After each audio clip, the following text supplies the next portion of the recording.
Michelle. Before I introduced our next speaker, I omitted to mention that Adrian Pedrick was an apology. And then my colleague, Honourable Robert Brokenshire, reminded me that he was here, so I acknowledge his attendance. The speaker is the Honourable Anne Bressington, Independent Member of the Legislative Council.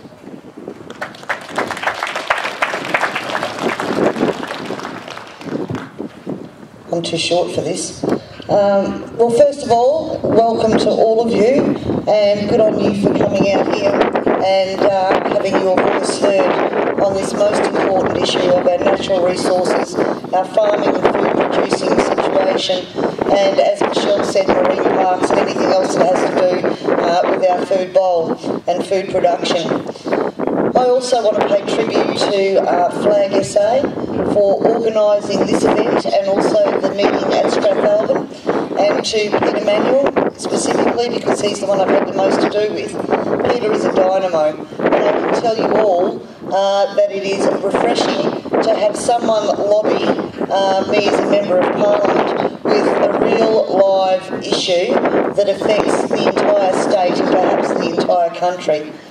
Peter is doing this because this is the right thing to do, and he recognises, and so does his board and his members, that if we don't pull this up now, that we are going to get to a point where we will never be able to wind this back. And I think probably for each and every one of you who aren't a member of Flag SA at the moment, that whether you're from the country or whether you're from the city, that perhaps membership to this organisation is warranted, because this organisation is standing up for not only farmers and food producers, but also for we people in the city. If you look on your rates notices, you'll see that each and every one of us from the city pay an NRM levy as well.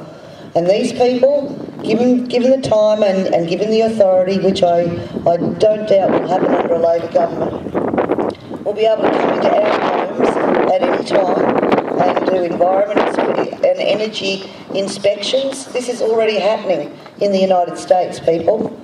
You have to have audits done on your home, and you pay a non-compliance fee if you don't allow them into your home or into your business to do these audits. And if you don't comply within 14 days, then you suffer hefty fines and your businesses are closed and your homes are closed. The one thing that I want all of you to understand is this isn't just happening in South Australia, it's not just happening in Australia. This environmental movement, this green agenda, is a global movement. And all we have to do, as I said, is look to America. And make no mistake, if we don't pull this up now and we don't stand our ground, we probably have 3 or 4 years before we're in the state that they're in.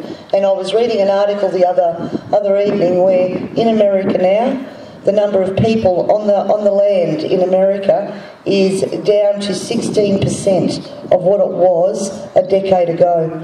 Their farmers are walking off the land because of this bureaucratic red tape, and also because of the non-compliance fines, and everything that's happening here has already happened there. It's already happened in Canada.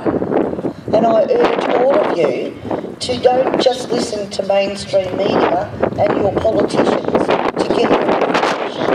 You need to be out there sourcing information for yourselves and knowing what's going on, because, you know, mainstream media is not telling us the truth.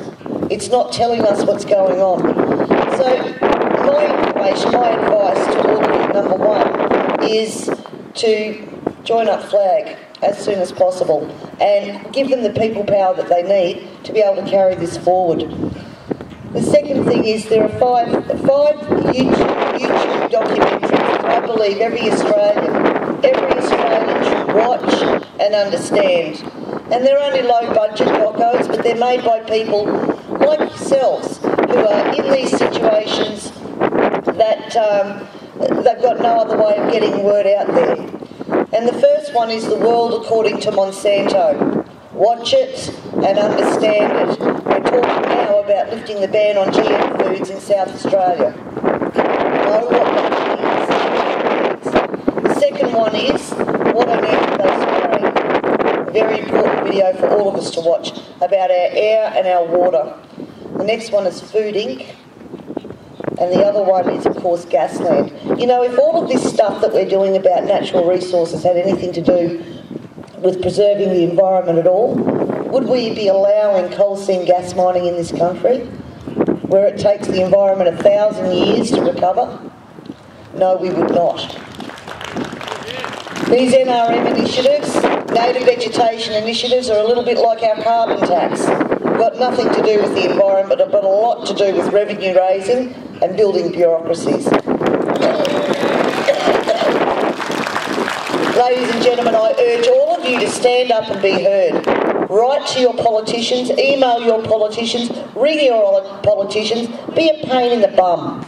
Be a pimple on their bum, and don't go away until this madness and this insanity is righted. And I agree with Michelle that if Labor get back in, this will roll out more and more and more. So think in 2014, but between now and 2014, take as much action as you can to make sure that your rights to farm and your rights to produce food are acknowledged and enforced. And I hope that people in the cities wake up before it's too late and jump behind this particular initiative and these protests, these rallies, because united we stand, divided we fall. Thank you very much.